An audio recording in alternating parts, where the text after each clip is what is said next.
Amrita recording centre Ajmatgarh की धरती पे मुकेश भाई की देखरेख में यूट्यूब के माध्यम से बिहारी लाल भोजपुरी इंटरटेनमेंट पे एक बिरहा पेश कर रहा हूँ, जो बिहारी लाल भोजपुरी इंटरटेनमेंट के माध्यम से आप लोगों को देखने और सुनने के लिए मिलेगा।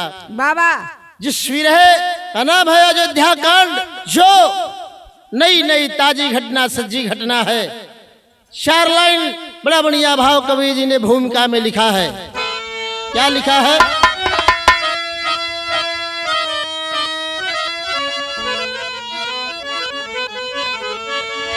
के पावन धाम है अयोध्या मही पे, रक्षक बल कर अवध बीच आए हरि। फट गया है कलेजा प्रभु राम का, गलीर नैनों से अपने बहाए हरि। भूमि पावन सुहावन अयोध्या मजी पे, देख नजरों से घृणा को छिपाए हरि। भास कर तेरी ज्योति अरे धूमिल क्या हुई। रोती वसुधा रही पर न आए हरि।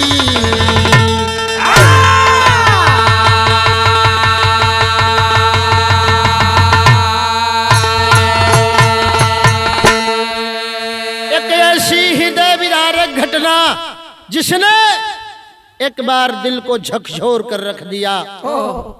आगे गजल की लाइन में कवि जी ने बड़ा अच्छा भाव लिखा है। गजल बा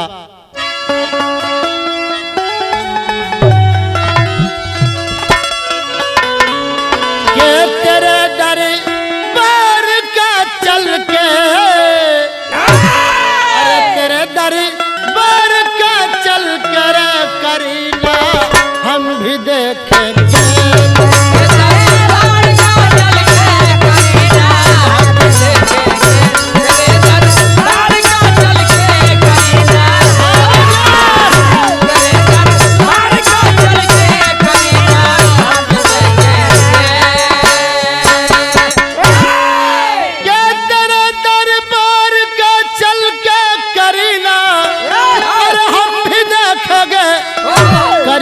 हम भी देखेंगे अगर मर जी हुई मालिक तो, अगर मर जी हुई मालिक तो मदीना हम भी देखेंगे।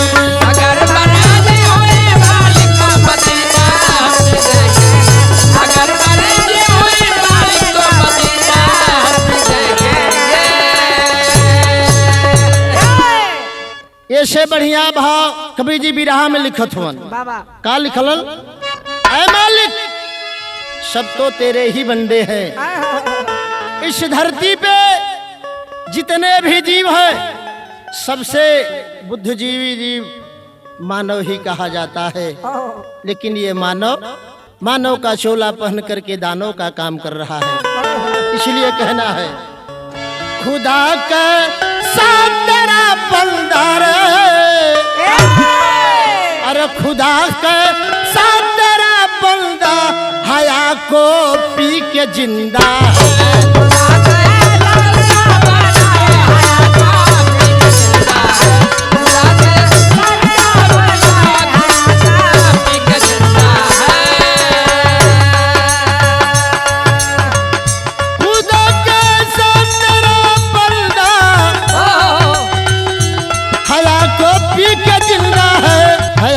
पी कर जिंदा है।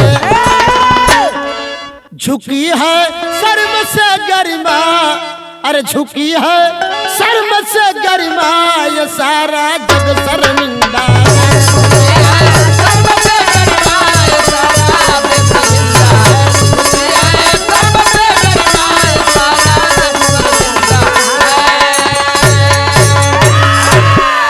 ऐसी घटना हुई जिसने एक बार झकझोर कर पूरे देश को रख दिया। शर्मसार हो गई नारी की मर्यादा, तार तार हो गई। नजम की लाइन में कहना है, लिखे ने कवि जी कितना बढ़िया भाव लिखलन।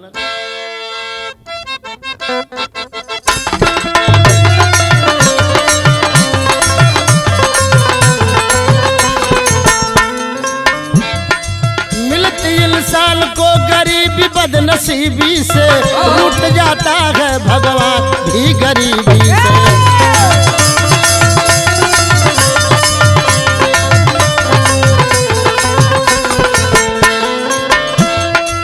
भारत में पावन अवधपुर एक शहरिया है, भारत में पावन अवधपुर एक शहरिया है, भरतपुर टाउन जहाँ भदरसा नगरिया है।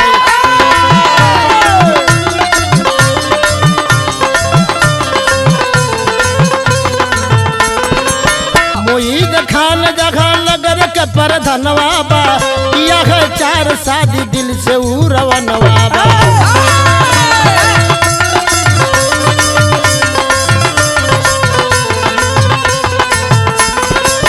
किया घिनौना काम शर्म नहीं आती है, किया घिनौना काम शर्म नहीं आती है, उम्र है 70 की मजनू को बरतना है।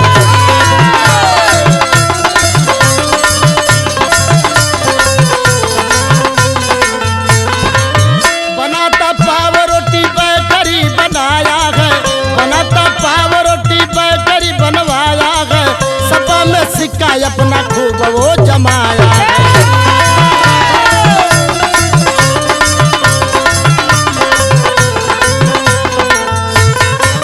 राजू खान करता पापी घर नौकरिया है, राजू खान करता पापी घर नौकरिया है, बनाता वीडियो लाता नई छोकरिया है।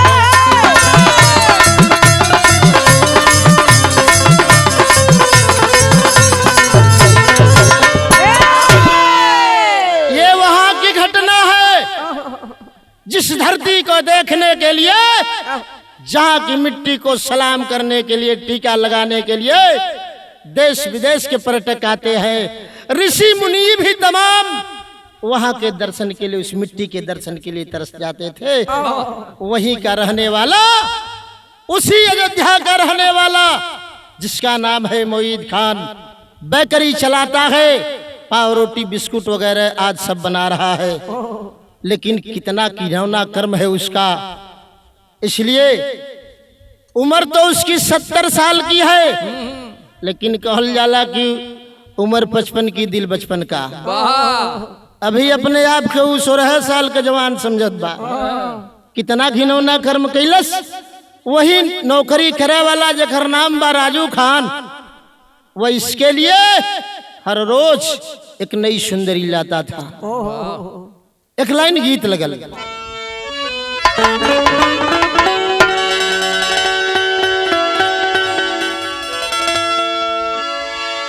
अरे बड़ा की गोतलिया मारे,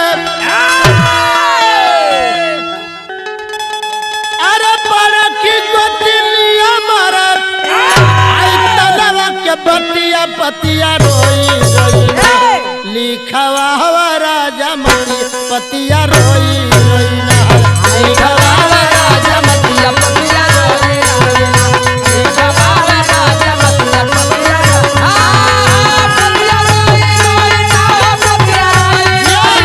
पतिया रोई रोई, अरे लिखवा हवा राजा मतिया पतिया रोई रोई, लिखवा हवा राजा मतिया पतिया रोई।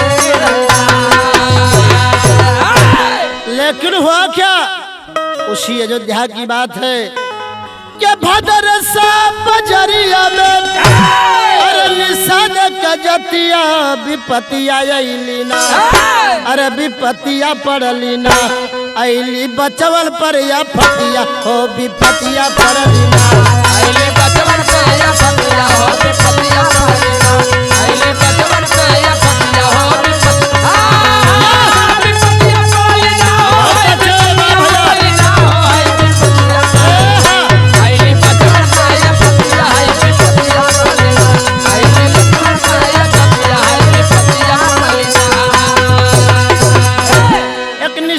परिवार। उसी शहर का रहने वाला भैल का अधुई वर्ष पूर्व भैल बाबू का मरनवा, अचार गो बेटी साथ छोट का वीराना,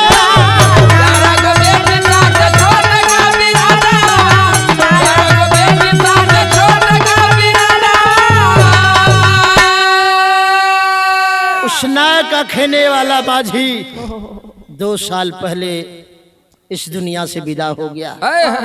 परिवार का सहारा टूट गया। 4 बिटिया 1 बेटवा लेकर के मतारी विपत का गठरी बांध के अपने समय के काटत थे। लिखत हो कवि जी, अरे रहली गरीब ना जमीन जाया जतिया विपतिया पड़लिना, अरे विपतिया पड़लिना, ऐली बचवन पर या फतिया आई विपतिया पड़लिना, आईली बचवन पे या फतिया है विपतिया पड़लिना, आईली बचवन पे या फतिया है विपतिया विपतिया पड़लिना, विपतिया आईली बचवन पे या फतिया है विपतिया, आईली बचवन पे या फतिया है विपतिया पड़लिना। धीरे धीरे कुछ समय बिता लेलिन। आज जब कुछ समय बिता लेलिन, कुछ सहारा ना रहल, जगह जमीन भी ना रहल, खेती बाड़ी ना रहल, एक ही सहारा सिर्फ मजदूरी करके अपन परिवार का भरण पोषण होत रहल। यहाँ एक लाइन गीत लग गई,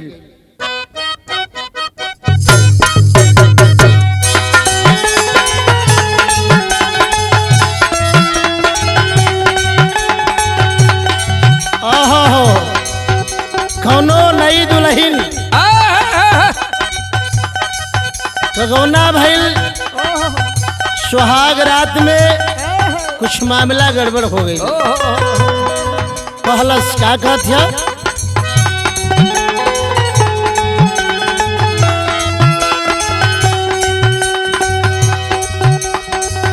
पहली रात के पायल तुरला,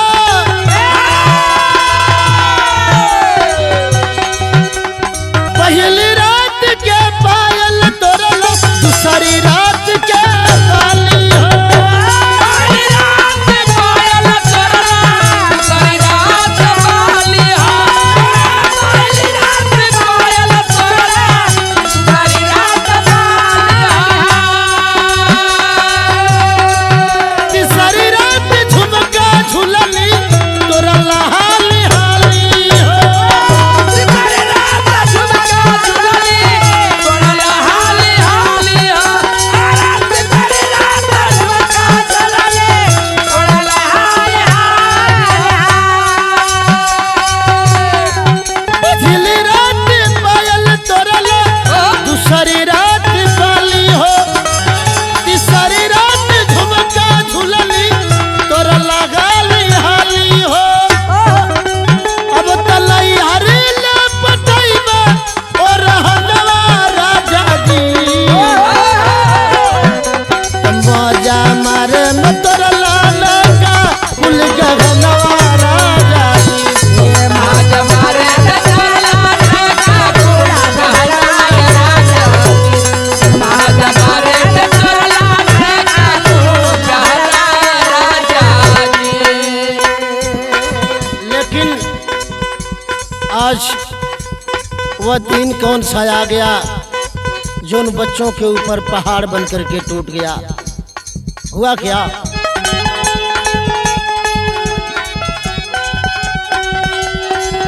2024 आयल रहल पहिला चुनावा हो,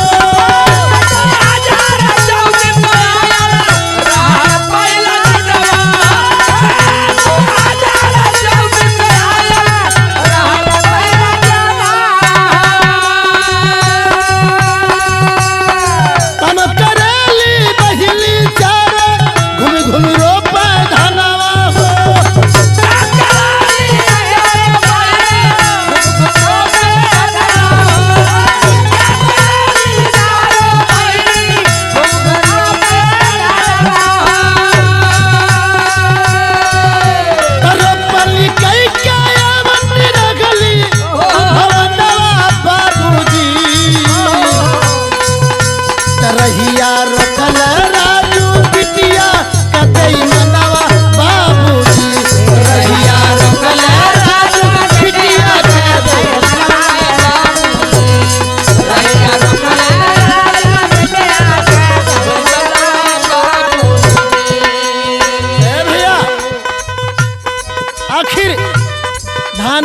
विवाही कोके वो बिटिया सब आवत थे घरे।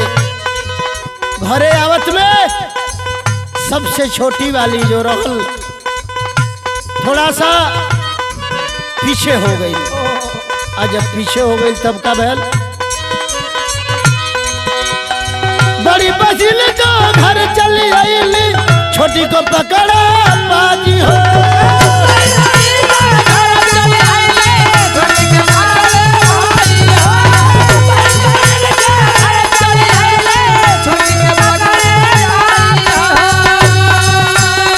वो थोड़ा सा पिछड़ गई। जब पिछड़ गई पीछे आवत है तब तक ही राजू कमीना पहुंचल कलश है लड़की। अरे कहाँ से आवत अरु कलश भैया ये धान करो पनी मजदूरी को के आवत नहीं कल तो के केहू बोलौले बा के बोलौले बा। अरे बहुत बड़ा आदमी होन बेकरी के मालिक मोईद खान साहब तो के बोलौले होन। कलश भैया रास्ता तो न देखले हैं कहाँ रहे कल चला हमारे साथ में लेके चलल। अरे लेकर आया बेकरी अंदर बैठा जहाँ काजी हो।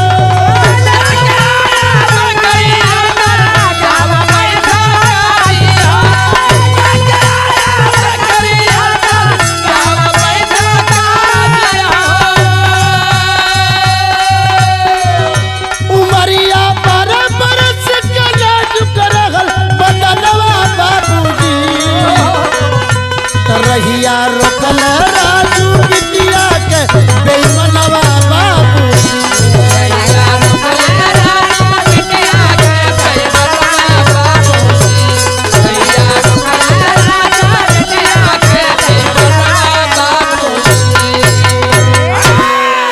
ले जाके बेकरी में पहुंचा दिलस। और जब बेकरी में पहुंचा दिलस वही बिस्कुट उस्कुट खियाई के थोड़ा होके भरबौलन। बैठो कहाँ जाओगे। थोड़ी देर के बाद नीयत खराब हुई उसकी। लड़की की कलाई पकड़ लिया वो बच्ची रोने लगी 12-13 साल की बच्ची रो रही है। बाबूजी मुझे घर जाने दीजिए माँ मेरी इंतजार कर रही होगी। एक लाइन गीत लगल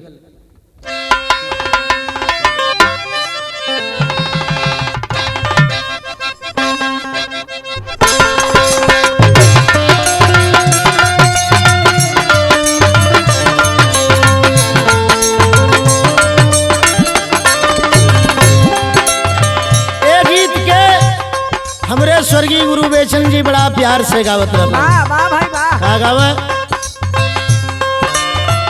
आंगन में बूढ़ा फूला ये नवारे नाना दी।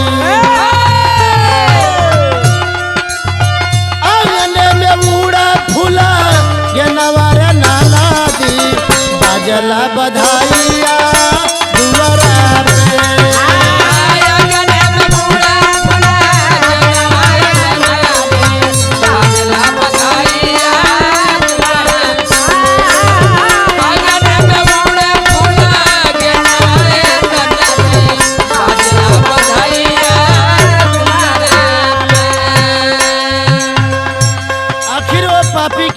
समझ गई बच्ची हाथ जोड़ करके रोने लगी कि बाबू मुझे छोड़ दीजिए।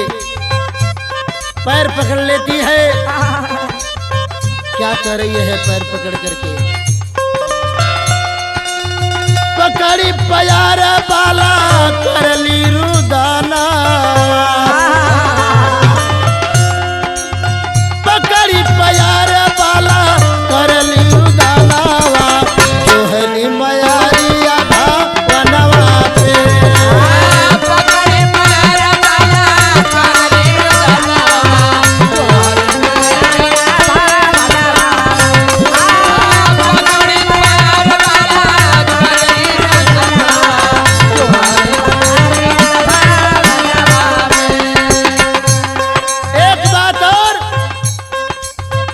धार्मिक बात बोली है वो लड़की उस समय कहा कहलस बेटवा का बेटी बाटी बारी बहू मरिया रे बेटवा का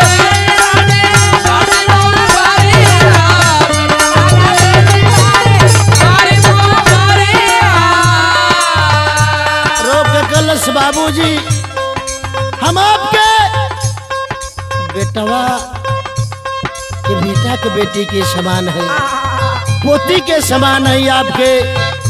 कम से कम इतनी तो लाज रखा, लेकिन वह कमीना वह दरिंदा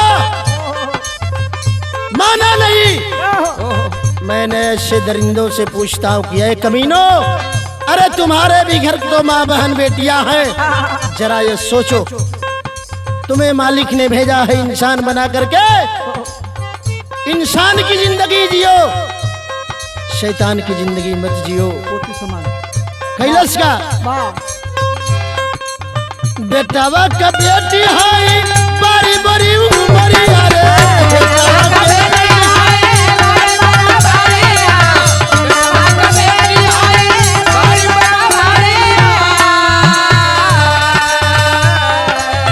मुहावा दिखाई बहावा, मुहावा दिखाई बहावा, कैसे न करिया रे मुहावा दिखाई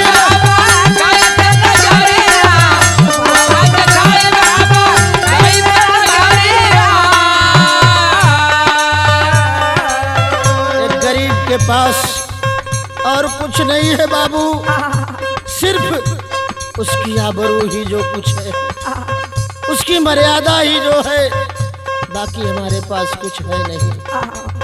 मेरी आबरू को छोड़ दीजिए ताकि मैं कहीं मुंह दिखाने के लायक रहूं, अन्यथा मुझे चुल्लू भर पानी में डूब के मर जाना होगा। लेकिन वह कमीना माना नहीं किया। क्या करली चिघार वाला रावण के संभालावा, करली चिघार वाला रावण के संभालावा, गोरी मयारिया भावनवा पे।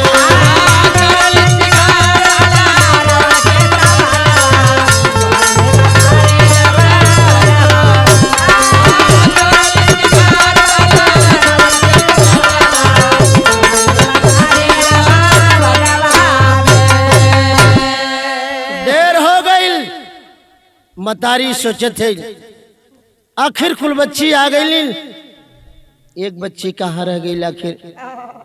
थोड़ा देर तक आई, आखिर उस कमीना उसकी असमत को लूट लिए। वह राजू और मोहित खान मिल करके, वह राजू बल्कि वीडियो भी बनाया उसकी, और वीडियो बना करके कहा कि एक बात सुन लो मेरी, अगर कहीं बताने की कोशिश करोगी ये तुम्हारी वीडियो हम कहीं वायरल कर देंगे तो फिर दुनिया में मुंह दिखाने के लायक नहीं रहोगी। बच्ची डर गई, सहम गई, रोते हुए धीरे धीरे अपने घर की तरफ जा रही है। एक लाइन गीत लग गई यहाँ,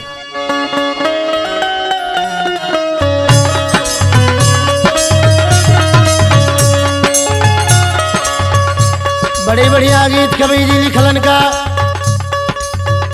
तूने गजब रचा भगवान, तूने गजब रचा भगवान, खिलौना माटी का, तूने गजब रचा भगवान, खिलौना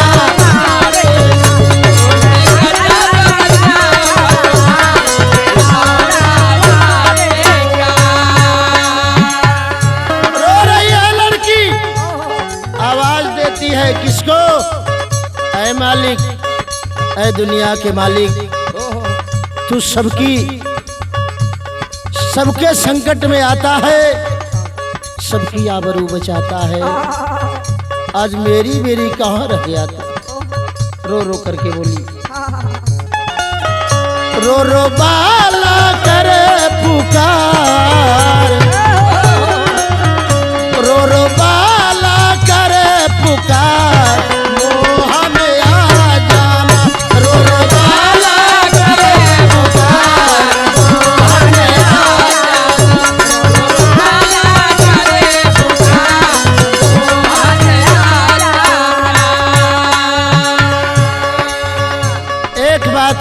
बोली क्या?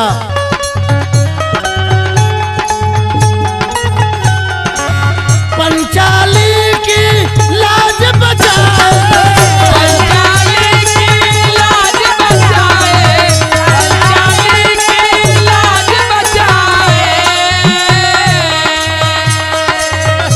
मेरा लूट रहा संसार, मेरा लूट रहा संसार, मोहन आजा। मेरा लूट रहा संसार, मोहन आजा। मेरा लूट रहा संसार, मोहन आजा। लेकिन लत तो गत्ता वही हुआ जो उस मोईद खान ने चाहा, राजू खान ने चाहा। आखिर हुआ क्या? तेरी लाइन हो। अरे लुटेरा नादिर शाह बन गया, अरे लुटेरा नादिर शाह बन गया, जोगी राम राज में रावण डाला तेरा। लूट गई असमत बाला की, रोते घर पे आई है, और वीडियो वाला डर हृदय में उसके सदा समाई है। वीडियो दिखाकर धमकाकर रोज उसे बुलाता था, अपने हवस की प्यास बुझाकर उसको भवन पठाता था। नित्य प्रतिदिन का वो काम हो गया उसका। अब वो हमेशा जब चाहता था उसको बुला करके यूज करता था और फिर उसके घर पहुंचा देता था। धीरे धीरे 2-2.5 महीना का समय बीत गई। जब 2-2.5 महीना का समय बीतल बा भैया, बिटिया के पेट में धीरे से दर्द उठल बा, तबीयत खराब होवे लागल। जब तबीयत खराब होवे लगल, परेशान हो गई मतारी, लेकर के स्वास्थ्य केंद्र में जब पहुंचल बा, जब स्वास्थ्य केंद्र में पहुंची हो लेकर के माँ बिटिया को डॉक्टर के यहाँ, डॉक्टर ने जब उसका इलाज शुरू किया, चेकअप किया, तो वही माँ के पैर के तले से धरती खसक गई, पहाड़ टूट के गिर गया। डॉक्टर साहब ने कहा कि ये तुम्हारी बच्ची के पेट में 2 महीने का बच्चा है। इतना बात सुनने के बाद वो गरीब माँ आंखों में आंसू लिए हुए और गिर पड़ती है। मैं एक गरीब हूँ, मेरी गरीबी तो वैसे ही बदनसीबी है, आज मुझे लोग बड़ी घिनौनी नजर से देखेंगे। उस अपनी बिटिया से एक आवाज देती है कि बेटी जरा इस बात को साफ कर दे, बता दे, सही सही और सच बताना, झूठ मत बोलना। पहपट का लाइन है काकल। अरे सुन के बतिया पर सलाम नया नवा बुढ़िया बाई के, कहवा काला कई के अइलू तुम्हारा बुढ़िया बाई के। काला कई के आइला बुढ़िया बाई के, काला कई के आइला, काला कई के आइला बुढ़िया बाई, बुढ़िया बाई, बुढ़िया बाई के, काला कई के आइला बुढ़िया बाई के, काला कई के आइला बुढ़िया बाई के। तब वो लड़की रोने लगी, आंख से आंसू बरसने लगा, सावन की बरसात होने लगी जैसे। कहलस का अरे सारा हकीकत माँ से अपने बाला तब बताई हो, अरे वीडियो बनाया है कमीना, डरी गई हम माई हो। माई असमत तो हमारी लूट गई, लेकिन वो कमीना राजू और मोईद खान दोनों मिलके हमारा आबरू लूट लेना, साथ साथ वीडियो भी बना लेलस माई, और धमका दिलस। एक आवाज दिया मुझको कि अगर तुम किसी से अगर बताओगी तो यह वीडियो तुम्हारी हम वायरल कर देंगे, कहीं मुंह दिखाने के लायक नहीं रह जाओगे। इसी डर से माँ मैंने किसी को बताया नहीं और तुमसे भी छिपाया। मैंने बहुत बड़ी गलती की है। ठीक है चलो अभी चलेंगे थाने पर रिपोर्ट लिखाएंगे उसके खिलाफ। बुढ़िया मतारी लेके चलल है कहाँ? अरे रिपोर्ट लिखा ले गई, अरे बजर सा फलवा बुढ़िया माई के लगा धमकाने पापी तब बेईमानवा बुढ़िया बाई लगा धमकाने पापी तब बेईमानवा बुढ़िया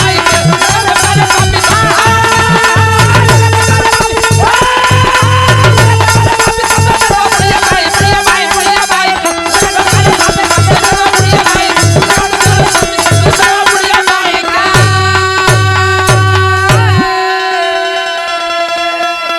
भदरसा थाने में पहुंची है माँ FIR लिखाने के लिए, लेकिन वो थाना जहाँ रहल, वो चौकी जहाँ रहल, वो चौकी उसी मुईद खान के मकान में ही थी।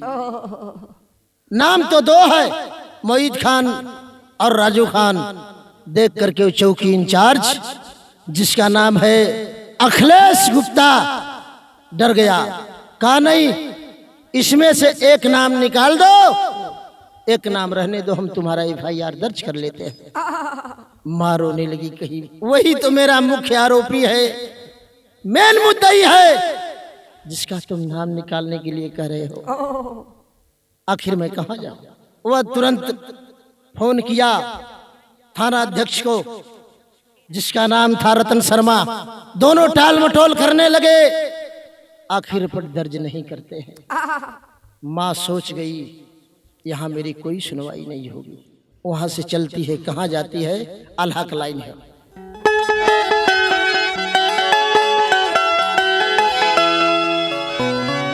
कैलाश का पहुंचल कहाँ? अरे CM जोगी जी से अरे गुहार तब लगवली बाबू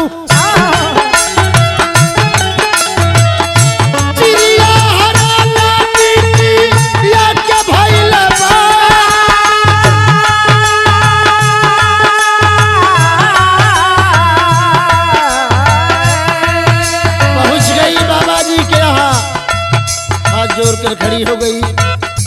प्रभु, आपके शासनकाल में आपके रहते हुए एक गरीब की आबरू लूट ली गई,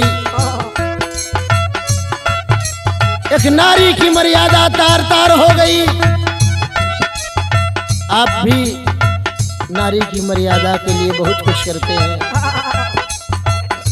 आज उस भारत का संविधान और नारी का सम्मान देने वाले बाबा साहब की उस मर्यादा को बहुत बड़ी ठोकर लगी। कहती है CM से गुहार तब दरिया लगवली बाबू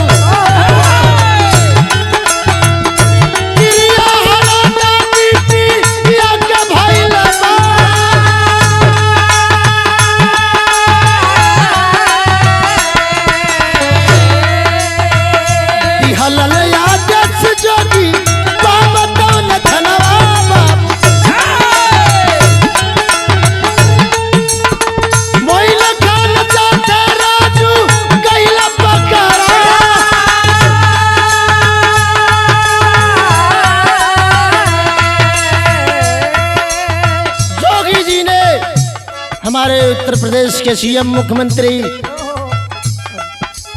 योगी आदित्यनाथ जी ने तुरंत एक्शन लिया, आदेश किए दोषियों को तुरंत गिरफ्तार किया जाए। आखिर वो मुईद खान और राजू दोनों पकड़े गए, और पकड़ने के बाद हुआ क्या? बाबा का बुलडोजर तब नवा गिरावला भैया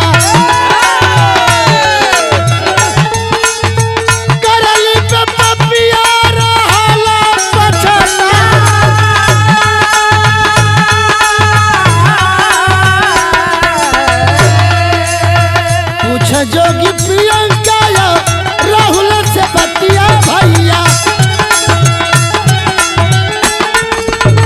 मोइन खल के दबा माटी या में हम मिला।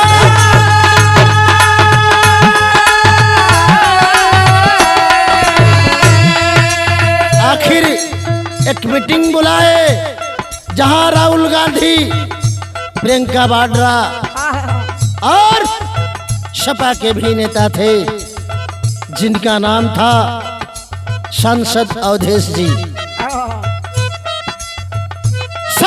पूछे आखिर बताओ इतना जघन्य अपराध हुआ है, एक नारी की मर्यादा जिसको देवी की संज्ञा दी जाती है,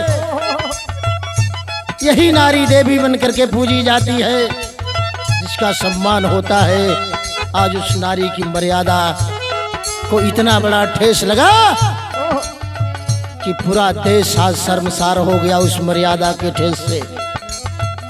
क्या होगा महल का अयोध्या के सांसद देश बोला बतिया भैया, बतियल के फसिया पर दिहावा चढ़ा।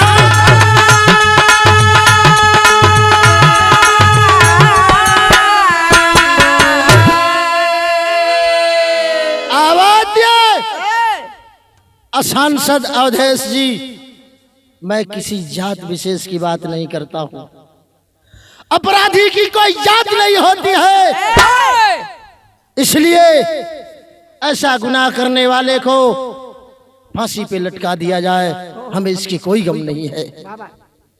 इसलिए ये हिंदुस्तान की मर्यादा को इसने बहुत बड़ा नुकसान पहुंचा दिया। इसलिए कहना है आखिर योगी जी ने ऐसा एक्शन लिया, उसकी वो बेकरी का मकान जो था बुलडोजर लगा करके ढहवा दिए और उस राजू खान और मोहित खान को जेल में की, आज भी वो पुलिस हिरासत में है। इसलिए कहना है खड़ी के लाइन में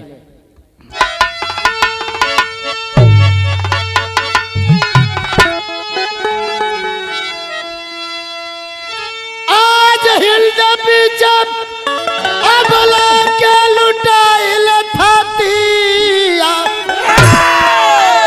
अरे का पधरतिया गगनवा फटैल छती।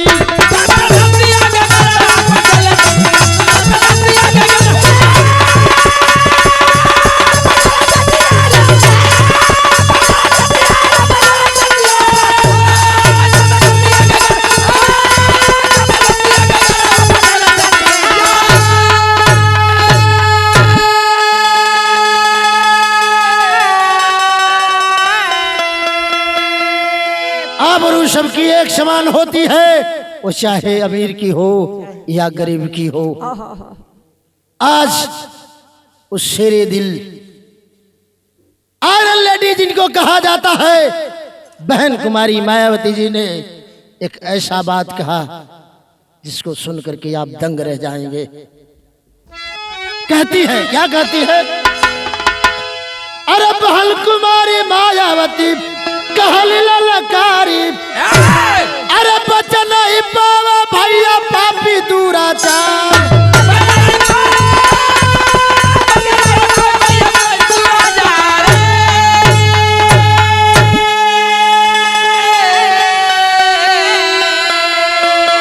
बहन कुमारी मायावती जी ने एक ऊंची आवाज में कहा कि भैया इस धरती पे उसे जिंदा रहने का कोई हक नहीं है, इसलिए ऐसे अपराधियों को जिंदा रहने का कोई हक नहीं है, इसे तुरंत फांसी चढ़ा दी जाए या इसका इनकाउंटर करवा दिया जाए।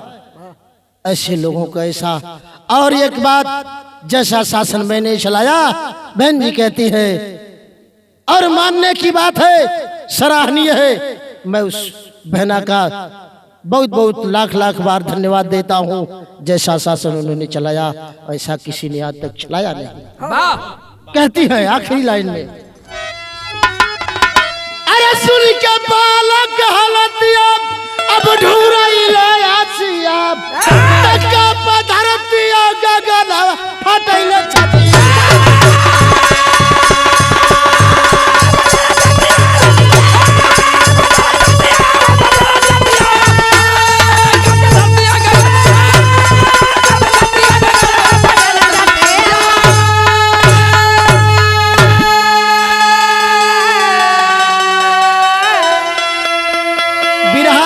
तक जहां तक बात थी, जितनी जानकारी थी वो हमने आपके सामने रख दिया।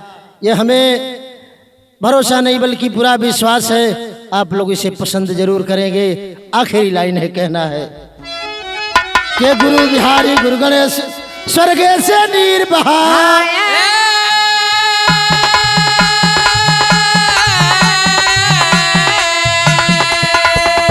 अरे कहे जल्दी क्या दुराचारी को अब फांसी पर दिया झूला।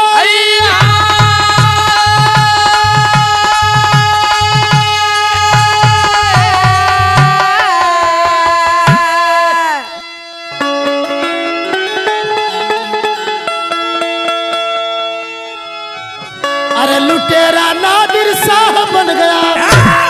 अरे फागू राजल संग सतगुरु करा बसेरा।